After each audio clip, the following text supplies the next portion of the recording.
வணக்கம். இந்த வீடியோவில் நீங்கள் பார்க்குறது ஒரு 5 ஹெச்பி சோலார் பம்பிங் சிஸ்டங்க. இது வந்து நம்ம உடுமலைப்பேட்டையில் போட்டிருக்கோம். இது வந்து 920 அடியில் வைக்கிறதுக்காக இந்த சோலார் பம்ப் வாங்கியிருக்காங்க. இது வந்து மின்சாரத்தில் இயங்கக்கூடிய பம்பு தான் ஏற்கனவே அவங்க இறக்கியிருந்தாங்க. அது வந்து இப்போ தூக்கி 700 அடியில் வச்சுருக்காங்க. 920 அடி வரைக்கும் ஃபங்க்ஷன் ஆகக்கூடிய பம்பு இது. இதுக்கு வந்து சோலார் பம்பிங் சிஸ்டம் போட்டு கொடுக்கும்படி எங்கிட்ட கேட்டிருந்தாங்க. இதுக்கு தகுந்த மாதிரி நாங்கள் சோலார் பம்பிங் சிஸ்டம் அமைச்சு கொடுத்துருக்கோம். அன்றைக்கி வந்து பார்த்திங்கன்னா கிட்டத்தட்ட 40 பாயிண்ட் வரைக்கும் போச்சு. மேகமாக வந்துக்கிட்டே இருந்தது. அவங்க சொன்னாங்க, ஏற்கனவே சார் எங்கள் ஊர் பக்கம்லாம் பார்த்திங்கன்னா அடிக்கடி மேகம் வந்து நின்றோம் சார். அப்போயும் நமக்கு வந்து நம்பிக்கையாக ஓடக்கூடிய வகையில் எங்களுக்கு சோலார் பம்ப் அமைச்சு கொடுங்க அப்படின்னு ஒரு 2 மாதத்துக்கு முன்னாடியே பேசிட்டாங்க. அப்புறம் அவங்க வந்து வெளியூரில் இருந்ததுனால அவங்க வந்தாங்க. பார்த்திங்கன்னா இப்போ 1.25 இன்ச்சு டெலிவரியில் ரொம்ப அற்புதமாக தண்ணி வருதுங்க. 5 ஹெச்பி பம்பு தான். 700 அடியிலேருந்து அருமையாக பம்பிங் பண்ணி கொடுக்குது. 920 அடியில் வச்சாலும் இதே மாதிரி தண்ணி வர்ற மாதிரி நாங்கள் சோலார் பேனல் அமைச்சு கொடுத்துருக்கோம். இதில் வந்து என்னென்னு கேட்டிங்கன்னா, ஒருத்தர் கூட சொல்லுவார், நான் வந்து 920 அடிக்கு ட்ரைவ் கண்டுபிடிச்சிருக்கேன் அப்படின்னு. தமிழ்நாட்டில் ஒருத்தர் நிறைய பேரை ஏமாற்றிக்கிட்டு இருக்காரு. ட்ரைவு வந்து பார்த்திங்கன்னா 5 ஹெச்பி ட்ரைவ் அப்படின்னா 50 அடியில் வைக்கிறதுக்கும் அதே ட்ரைவு தாங்க. 1000 அடியில் நீங்கள் பம்பு வச்சாலும் அதே ட்ரைவு தான். பம்பு தாங்க.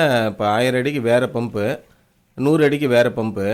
அப்போ 1000 அடிக்கு 900 அடிக்கு நான் ட்ரைவு கண்டுபிடிச்சிருக்கேன் அப்படின்னு சொல்லி பொய் சொல்லி இது மாதிரிலாம் மக்களை ஏமாத்தினா, நாங்கள் ஒருத்தர் கஸ்டமர் கேட்டார், சார் 100 அடி பம்பை கொண்டு போய் 900 அடியில் வச்சு அந்த ட்ரைவில் தண்ணி வருமா அப்படின்னு கூட ஒரு கஸ்டமர் கேட்டார். அந்த மாதிரிலாம் வராது சார். 900 அடிக்கு ட்ரைவ் போட்டாலும் 900 அடியிலேருந்து தண்ணி எடுக்கக்கூடிய பம்பு போட்டால் தான் 900 அடியிலேருந்து எடுக்கும். இது மாதிரி நிறைய பொய்யான விஷயங்களை சொல்லி ஏமாத்துறாங்க அவங்க. அதனால் அதெல்லாம் கேட்டுட்டு வந்து, சார் இந்த மாதிரிலாம் சொல்கிறாங்களே, நம்ம சாதாரண பம்பை வச்சுட்டு 900 அடியில் போட்டோம்னா இழுக்குமா, இல்லைனா 900 அடிக்குன்னே தனியாக ட்ரைவ் வாங்கணுமா, நீங்கள் கொடுக்குற 5 ஹெச்பி ட்ரைவு 7 ஹெச்பி ட்ரைவெல்லாம் 900 அடியில் ஒர்க் ஆகாமல் போயிடுமா, இப்படிலாம் கேட்டாங்க. இல்லை அப்படிலாம் கிடையாது சார், அதெல்லாம் பொய்யா சொல்கிறாங்கன்ட்டு இப்போ அமைச்சு கொடுத்துருந்தோம். இந்த தொட்டி வந்து சிமெண்ட் தொட்டி மானியத்தில் கட்டியிருக்கிறாங்க. ஸோ அந்த 700 அடியிலேருந்து வர தண்ணி வந்து இந்த தொட்டியில் ஃபுல்லாக நிறைஞ்சிருதுங்க.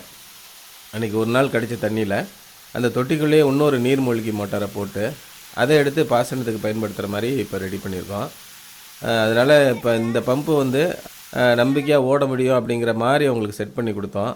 அன்றைக்கே பார்த்திங்கன்னா மேகமாகவே இருந்தது. ரொம்ப 20 பாயிண்ட் 25 பாயிண்ட்லாம் வந்தது, 40 பாயிண்ட் வந்தது. இப்படி எல்லா சூழ்நிலையும் அந்த ஒரே நாளில் நாங்கள் அவங்களுக்கு இது பண்ணி காட்டினோம். இந்த பம்பில் பார்த்திங்கன்னா கருமேகம் திடீர்னு வந்துடுச்சுன்னா, ஏன்னா ஆழம் அதிகமாக இருக்கிறதுனால ஒரு 10 செகண்ட் நிற்கும். திரும்ப வந்து ஆட்டோமேட்டிக்காக தண்ணி, வெள்ளை மேகம்லாம் இருந்துச்சுன்னா தண்ணி வந்துகிட்டே இருக்கும். வெயில் நல்லா அடிச்சுன்னா கடுமையான வேகத்தில் ஊற்றும். அந்த மாதிரி எல்லா விதமான சூழ்நிலைகள்லையும் இயங்கக்கூடிய பம்பு. எவ்வளோ ஆழமாக இருந்தாலும் சோலார் பம்பு ஒர்க் பண்ணும் அப்படிங்கிறத நிரூபித்து காட்டணும்.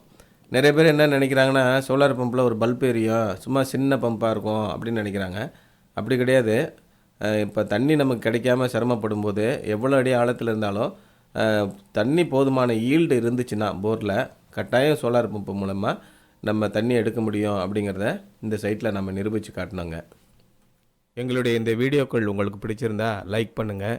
உங்களுடைய நண்பர்கள், உறவினர்கள், வேண்டப்பட்டவங்களுக்கு இதை ஷேர் பண்ணுங்கள். அதே மாதிரி கீழே அந்த சிவப்பு கலரில் சப்ஸ்கிரைப் அப்படின்னு ஒரு பட்டன் இருக்குது, அதை கிளிக் பண்ணி வைங்க. அப்போ நாங்கள் போடுற எல்லா வீடியோவும் உங்களுக்கு அப்பப்போ வந்து சேரும்.